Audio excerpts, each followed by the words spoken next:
पुण्याच्या चंदननगरमध्ये मतदानाच्या दरम्यानच गोंधळ झालेला आहे। राष्ट्रवादी काँग्रेसचे आमदार आक्रमक झालेत। ज्ञानेश्वर कटके, भैया जाधव यांच्यात वाद झालाय।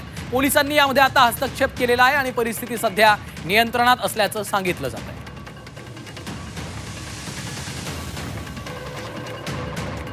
चंदननगरमध्ये हा गोंधळ झाल्याचं कळतंय। मतदानाच्या दरम्यानच हा गोंधळ झालेला आहे। राष्ट्रवादी काँग्रेसचे आमदार आक्रमक झालेले आहेत।